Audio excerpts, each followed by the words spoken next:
Salut la gang! Stéphanie Prince dans ma bibliothèque. Aujourd'hui quand même, je vous fais des avis de lecture en rafale. Certains livres que j'attendais parce que je voulais que ça fasse partie d'une vidéo spéciale. Ben je me lance tout de suite après l'intro.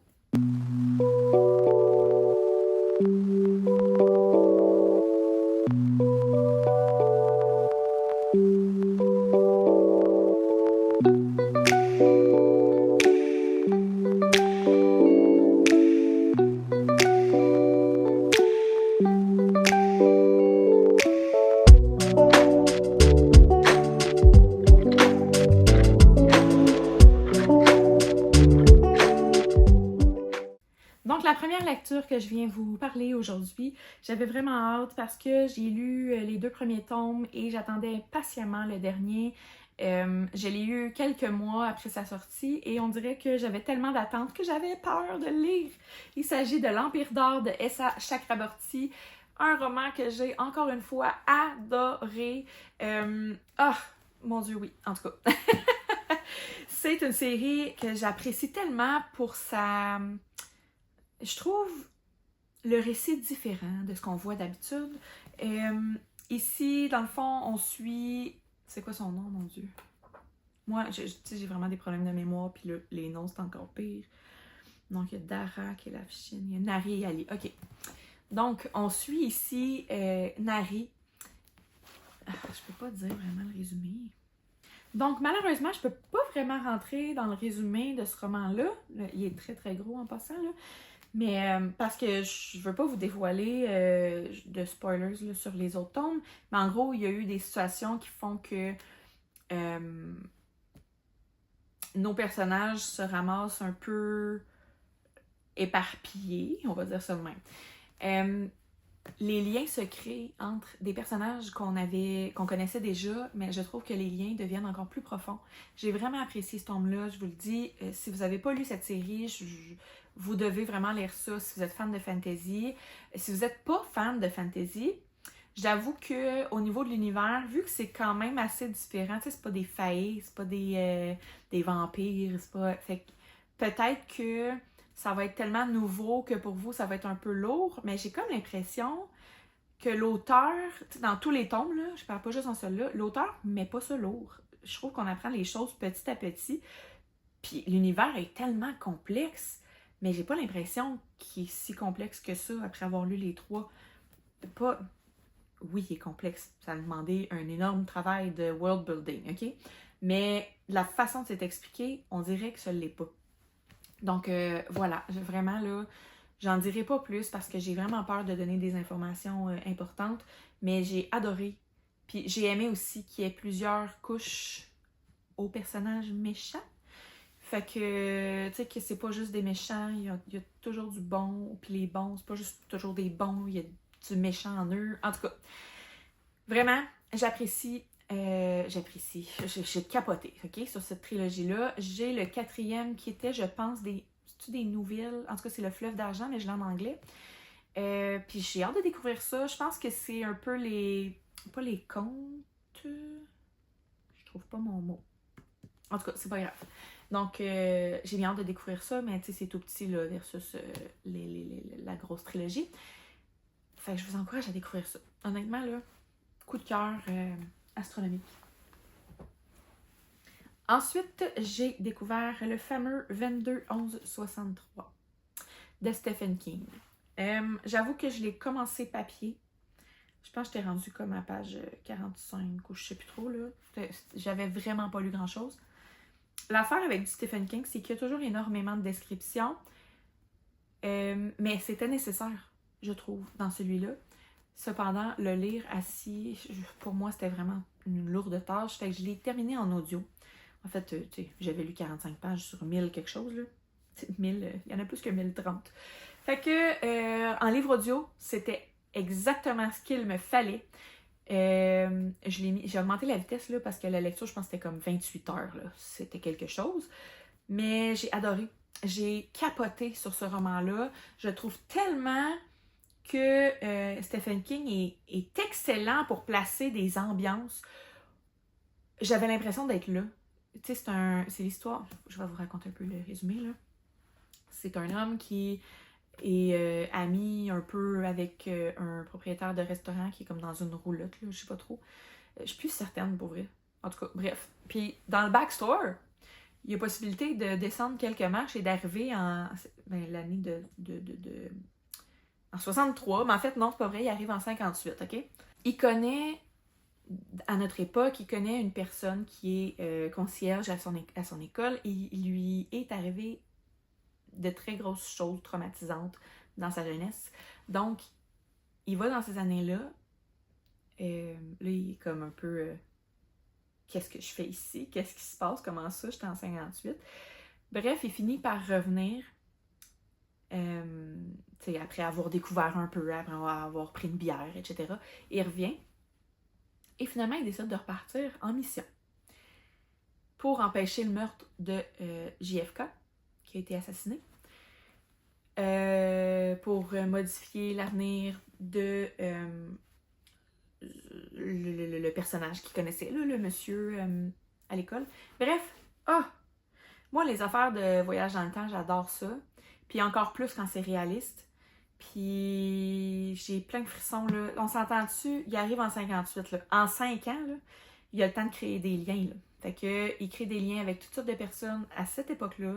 Il va peut-être même croiser des gens qu'il connaît aujourd'hui, mais genre 40 ans avant. Si c'est pas plus, je pense que c'est 50 ans avant. Parce que ça se passe en 2000 quelque chose, 2010, un peu dépassé. Ça gosse, j'ai pas de résumé. À chaque fois, je vais regarder l'info. Ah, c'est ici. Jake Epping. En tout cas, je garde un souvenir là, vraiment précieux de cette lecture-là. Si c'est pas lu, s'il vous plaît, allez lire ça. Les personnages sont intéressants, sont complexes. Il y a une belle évolution aussi au niveau des personnages. En tout cas, j'ai des frissons juste y penser. Là. Vraiment, je vous suggère fortement cette lecture-là. Ça a été un 5 étoiles pour moi, là, non négociable. C'était vraiment bon. Mais en audio. Parce que je pense que ça aurait pas mal été impossible pour moi de le lire papier. Parce que c'est très, très descriptif, je trouve. Mais comme je vous dis, c'est nécessaire. Quand c'est audio, c'est moins pire, on dirait. Parce que je fais des choses en même temps. Mais je l'écoute, là. C'est juste que je fais des choses en même temps, fait que c'est moins... Et puis il y a des bouts, là, j'avais des frissons, là, parce que c'est un meurtre qui veut aller empêcher à un moment donné. Je parle pas de JFK, là. Avant ça. Puis, oh mon Dieu, j'avais l'impression d'être là. Le narrateur, il crie, puis... ouh! J'étais, ouais, puis je lisais ça dans l'auto à ce moment-là, fait que j'ai vraiment eu comme un... En tout cas, vraiment un sentiment de... d'urgence, là, mais en tout cas, c'est bizarre.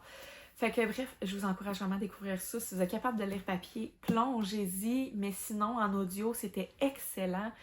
Je sais pas quoi dire d'autre. En fait, à la base, je voulais lire cette lecture-là parce que c'était une recommandation de Le Coin Lecture, Karine. Et je regrette tellement pas! Fait que voilà, en tout cas, fortement suggéré, allez lire ça. Ensuite, j'ai lu le tome 2 de Sombre Chaos de Jennifer Pelletier. J'avais tellement hâte de lire ça parce que je sais pas si vous vous rappelez, mais le tome 1, je l'avais à peine commencé que je l'ai arrêté. Je pense que j'étais juste pas dans le mood pour continuer cette lecture. Puis finalement, je pense quelques semaines après, là, vraiment pas loin, j'ai finalement lu le tome 1 et c'était un méga coup de cœur. Je capotais. La fin là, m'a complètement renversée. Donc, le tome 2, on poursuit l'histoire avec nos fameux personnages, mais je ne peux pas vous en dire trop, encore une fois, c'est un tome 2, fait que je veux pas embarquer dans les spoils, mais j'ai adoré le processus, puis ce qui a fait encore plus que c'est un coup de cœur, c'est la fin! Ah!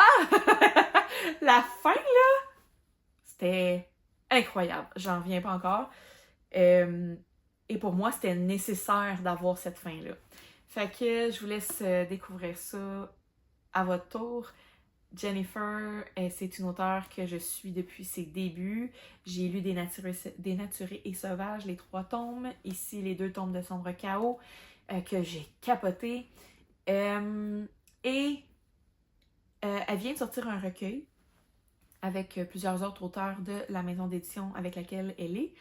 Et ça s'appelle Oh Holy Night. Et dans ce recueil, elle parle de l'histoire de son personnage dans Dénaturé sauvage, la première série.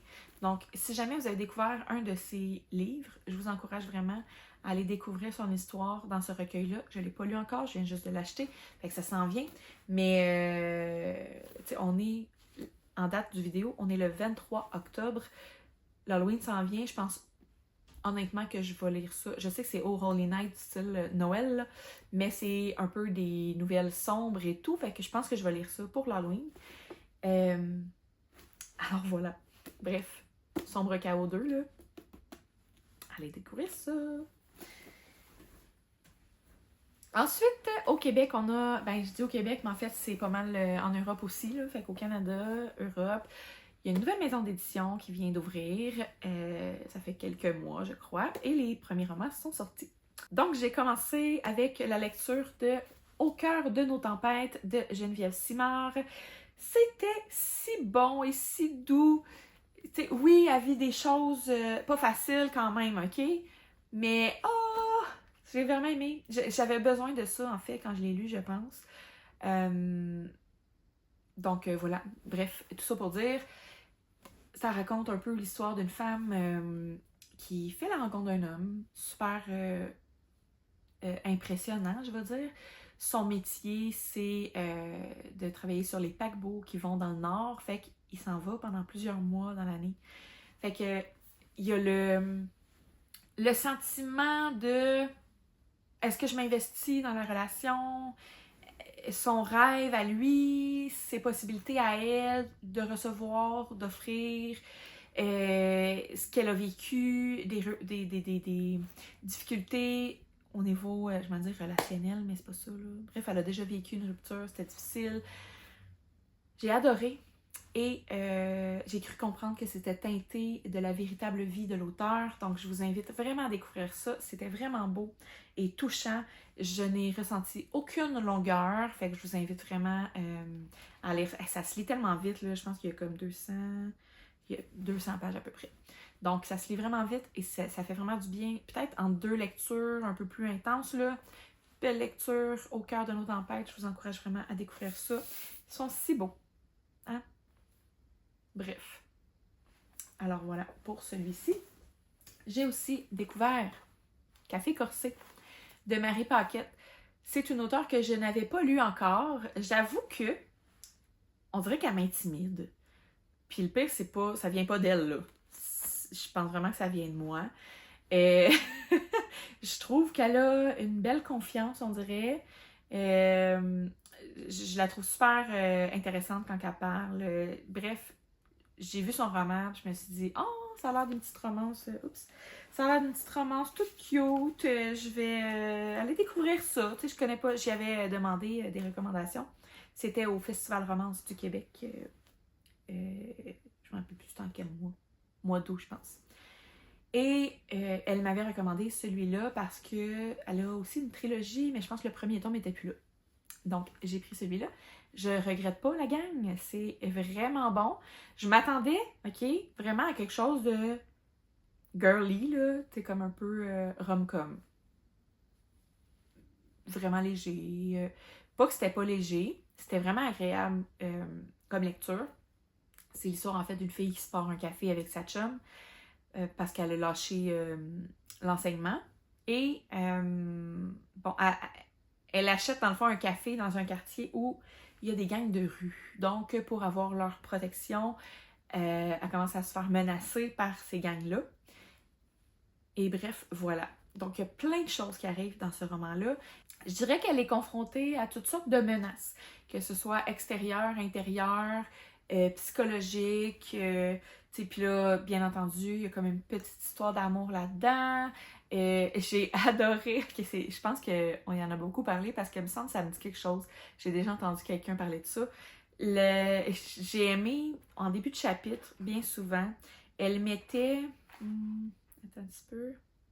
Des passages de Martha l'ardoise. C'est l'ardoise, tu sais là, quand t'as un café, t'as une petite ardoise noire à l'extérieur pour faire venir les clients à l'intérieur du magasin. Ben, du café. Puis, je trouvais ça tellement parfait, là. C'est comme si ça avait à rajouter un personnage à l'histoire pour comme adoucir un peu, là, puis c'était vraiment hot. Je vous donne un exemple, là. Dur 5 à 7 hier soir, on a plein de bonnes choses à boire. Bref, moi, j'aurais vu ça, j'aurais probablement rentré dans le café, là. Mais voilà, j'ai trouvé aussi la relation d'amitié entre elle et ses amis d'une grande importance. Je trouve qu'on en parle de plus en plus dans les romans, puis je trouve ça vraiment important. Dans le sens où, OK, les histoires d'amour, mais avec toute histoire d'amour vient des amis qui sèchent les larmes. Fait que voilà, je trouvais ça vraiment bon, puis je suis sans mots. À un moment donné, il arrive des situations plus tard que ça m'a vraiment surprise. Et en même temps, agréablement surprise parce que je m'attendais pas à ce qu'elle rencontre ce genre de défi-là. Je suis vraiment surprise par les tournures. Fait que voilà, pour moi, c'était vraiment une belle découverte. Marie Paquette, c'est sûr que c'était pas mon dernier roman d'elle. Donc, ben voilà, je vous le suggère. Café Corsé. Ensuite, j'ai lu un livre que j'ai attendu tellement longtemps avant de lire. Parce que dans mes jeunes années, il y a 2 ans, au cégep, on m'avait vraiment recommandé de ne pas utiliser le mot ça, donc CCDA, dans un roman, parce que ça peut montrer un manque de vocabulaire. Donc, quand j'ai vu ce livre-là, j'ai fait comme ah. On dirait que cette notion-là m'a été imprimée dans le cerveau. Puis à cause de ça, j'ai eu comme un pas de recul sur le titre. Jusqu'à ce que ça fasse bang. Ça fasse bang. Fait que bref, j'ai attendu vraiment trop longtemps, OK, avant de lire ça. Et je l'avais fini par l'acheter parce que vraiment le résumé je le trouvais important, intéressant. J'étais curieuse. Fait que j'avais hâte de voir la suite des choses. Et ça a été aussi une recommandation de Maps, Booktube, qui pour elle, c'était, je pense, son coup de cœur l'année passée. C'est ça? Je pense que c'était ça. Donc, j'avais très hâte de découvrir ça. Alexandra Larochelle, ça a l'air que c'est une auteure depuis qu'elle est toute jeune. Genre, elle était encore à l'école, puis elle écrivait déjà. Fait que, vraiment, chapeau, je suis impressionnée. Donc, jusqu'à ce que ça fasse bang, c'est une histoire de violence conjugale, mais j'aimerais dire à plusieurs niveaux. On suit un couple principal, mais il y a des personnes autour de ce couple-là, et on vit des violences autrement. Bref. J'ai adoré. Ceci dit, j'avoue que je vis des frustrations intérieures. Tu sais, quand tu vis pas la situation, là, maintenant. Quand tu vis pas les situations, je trouve ça difficile quand on voit quelqu'un prendre des décisions. Puis en même temps, je comprenais parce que la violence conjugale, il y a beaucoup de manipulation et c'est beaucoup psychologique, souvent. Fait que je comprends, puis en même temps, j'ai une partie de moi qui veut se révolter parce que c'est inacceptable. Alors, je vous invite vraiment à lire ça. C'est pas... Il n'y aura pas de scène sanglante avec notre couple principal. C'est pas que c'est léger, mon Dieu, c'est vraiment pas ce que je veux dire. C'est subtil, c'est ratoureux, là, c'est comme... Je trouve pas mon mot, mais vous comprenez qu'est-ce que je veux dire avec ces mots-là, là. Fait que, voilà. Il y a le 2e tome qui vient de sortir, ça fait quelques semaines. J'ai vraiment hâte de découvrir la suite. Puis en même temps, j'ai un pas de recul. Puis là, c'est plus à cause du sang. C'est à cause de la suite des choses. Il y a un punch, OK? Ça finit sur un cliffhanger. J'ai peur de la suite. Vraiment très peur. Ce que je trouve aussi frustrant dans cette histoire-là, c'est la réaction de tous les gens autour. Et c'est malheureusement comme ça dans la vraie vie.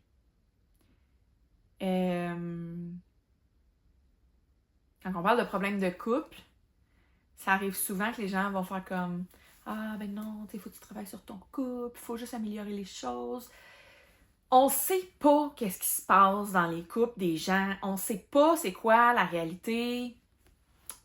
Ça, ça illustre parfaitement la réaction des gens autour de ce genre de dynamique de couple. C'est pas une dynamique fuck all, là. De cette violence-là. En tout cas, bref. On ne sait jamais qu'est-ce qui se passe dans un couple. Fait que quand un couple veut se séparer, là, oui, tu peux poser des questions, mais ça se peut que tu n'auras jamais la vraie réponse parce qu'elle n'osera pas t'en parler. Fait que de dire, ben non, hey, c'est rien, là, reviens avec ton chum, tu le sais pas. Tu le sais pas. Bref. Alors, autant ça a l'air souvent très doux ou léger, c'est vraiment profond, là. Le sujet là-dedans, là. En tout cas, bref, je vais arrêter de m'épancher, là. Mais voilà, donc je vous suggère vraiment de lire ça. Le tome 2 qui est sorti. Je vais probablement aller le chercher bientôt parce que en parlant, je me rends compte que j'ai vraiment envie de savoir la fin.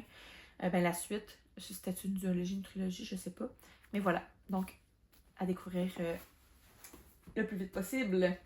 Ensuite, je vais terminer avec 2 livres de la maison d'édition Kairos parce que j'ai lu les 3 dernièrement. J'avais besoin d'un peu plus de légèreté, on va dire. Ça n'a pas nécessairement été léger. Donc, le prochain est Quand t'es tombé de Jessica David. Donc, si je résume, attention, ce n'est pas un punch, ça arrive dès le début, ok? Le personnage principal, c'est quoi son nom déjà? Donc, en gros, Ellie se fiance avec l'homme de sa vie. Elle est toute jeune. C'est son premier amour. C'est tellement beau de les voir ensemble, puis tout ça. Puis, à sa soirée de... Comment on appelle ça? Tu sais, quand tu vas te marier, là. Ton enterrement de vie de jeune fille. À son enterrement de vie de jeune fille, elle reçoit un texto, genre, pour y annoncer que son chum, son futur mari, est décédé en escaladant. Donc, il était à une montagne, là, peu importe, puis il est décédé. Avec son meilleur ami. Son meilleur ami, il l'accompagnait. Mais bref, donc, il disparaît et elle doit surmonter son deuil. Et son ami, Anthony, qui était son mari, son futur mari, Jackson, doit aussi surmonter son deuil. Il était avec, puis il l'a vu mourir, tu sais. Fait que, c'est beau comme histoire, que c'est beau. J'en garde vraiment des souvenirs précieux. J'ai adoré ma lecture. Je suis vraiment rentrée dans mes émotions. Puis en même temps, c'est une lueur d'espoir. C'est pas un livre sombre. C'est vraiment... C'est positif, là. Plus t'avances dans le livre, plus c'est positif. Ils pensent leur plaie. Ils apprennent à se découvrir aussi, etc. Kairos étant une maison d'édition de romance, donc vous devinez, je veux dire, que leur relation va se transformer un peu.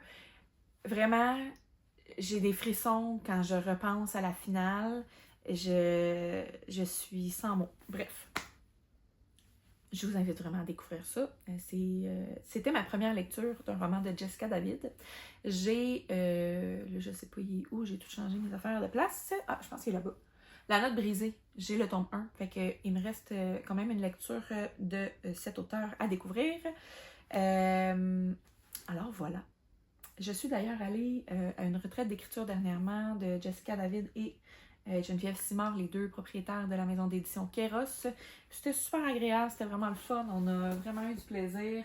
C'était relax, on a avancé nos projets et tout ça. Bref, j'ai adoré. C'est 2 femmes que je pense que j'ai apprécié leur vibe. Sont super authentiques, c'est ça le mot que je cherchais. Il n'y a pas de game, là, c'est qu'il n'y a pas de faux semblants. En tout cas, c'était vraiment agréable. Puis la gang là-bas aussi, c'était vraiment cool. Alors, prochain roman que j'ai terminé, il s'agit de Dernier virage de Christine Laramé, encore une fois chez les éditions Kairos. J'ai rencontré Christine au Salon du Livre de Montréal et elle m'avait annoncé qu'elle allait être publiée. Mais, je vais le garder, qu'est-ce que je fais là? Mais, tu sais, elle ne pouvait pas encore mentionner c'est où, puis tout ça. Alors, j'étais vraiment contente de la retrouver sur les réseaux sociaux puis de découvrir son nouveau roman. Et j'avoue que j'avais une grande hésitation. Je trippe pas Formule 1. Pas tout. Genre, vraiment pas. Puis j'ai vraiment beaucoup de préjugés, puis je suis comme, à chaque année, je suis comme, voyons donc, qui gaspille du gaz pour virer en rond, tu sais, on n'arrête pas de parler de l'environnement, puis les pneus qui passent à toi 2 secondes. En tout cas, tu comprends ma façon de penser. Et savez-vous quoi? Son personnage principal pense comme moi. J'ai adoré retrouver mes pensées. Fait que je trouvais ça vraiment cool. Je pense aussi que c'était nécessaire pour aussi attirer une clientèle qui ne traite pas Formule 1. Parce que, honnêtement, si ça avait été super into la Formule 1 dès le début, puis que tout est beau, c'est donc fantastique, j'aurais fait comme... Puis j'aurais probablement pas voulu embarquer. Donc, vraiment, les personnages sont super attachants. Vraiment, là, j'ai eu un très grand attachement pour les personnages. J'ai adoré leur relation, leur découverte, sa découverte à elle de la Formule 1. Je peux pas dire que je suis rendue une fan, là, mais on dirait que je suis vraiment moins fermée. Avant, j'étais complètement fermée, puis c'est pour ça d'ailleurs que je l'ai repoussé pendant plusieurs semaines. On dirait que je n'osais pas, j'avais comme vraiment... Mais my God, je regrette pas. Il n'y a pas de temps mort dans ce livre-là. Il y a beaucoup d'évolution de personnages. Il y a, comme je disais tantôt, une belle relation. Il y a une belle relation d'amitié aussi, que je trouve super importante, comme je vous disais tantôt. Un gros coup de cœur, là. T'sais, j'ai eu beaucoup de coups de cœur pour vrai dernièrement, parce que ceux qui sont pas des coups de cœur, je les abandonne ces temps-ci. Là. J'ai vraiment envie d'être heureuse dans mes lectures. Alors, fait que c'est ça. J'ai capoté sur ton livre, Christine. Je sais pas si tu vas regarder cette vidéo-là, mais vraiment, j'ai hâte au tome 2. C'est une série, ça va être peut-être une trilogie, je pense. Mais j'ai déjà hâte au tome 2. Je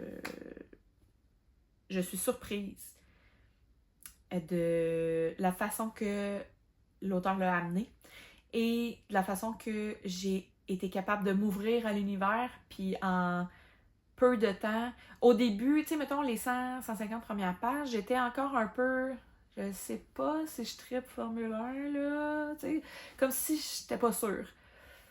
Puis là, à un moment donné, il y a des affaires qui déboulent, là, puis ça arrête pas, puis je suis comme... Ah! Je l'ai lu, là, je pense que j'ai lu les 100 pages... Mettons, j'ai lu 100... Ouais, c'est ça. J'ai lu à peu près 100 pages en une semaine, puis après ça, j'ai clenché le reste en même pas 24 heures. Fait que, méga coup de cœur. Sujets super importants qui sont abordés là-dedans. Tu sais, dans le fond, j'ai pas raconté l'histoire un peu, là, mais en gros, la fille, c'est une journaliste, mais elle était comme un peu une go for, tu sais, go for this, go for that. Elle rendait service, puis là, elle se fait offrir un contrat pour être journaliste pour la F1. Fait que, tu sais, comme, elle réalise son rêve, mais en même temps, c'est en Formule 1, là, tu sais. Fait que, tu sais, je comprenais vraiment le feeling, mais en même temps, j'étais encore un peu comme ça dans les 100 premières pages, genre, je suis pas sûre, là. Puis c'est ça, plus on avance, là, plus les liens se créent, puis plus l'intrigue avance, puis tout ça, puis j'étais encore sur mon derrière. Fait que vraiment, je vous encourage à découvrir ça. Les 3 livres Kéros, entre autres, là, mais toutes les lectures que j'ai faites ce mois-ci, c'était... Ben, ce mois-ci, non. Ça a été long. Pour vrai, j'ai comme eu un reading slump. Hey, je viens de catcher que j'ai pas parlé de ce livre-là. Ça veut dire que je l'ai serré? Ah.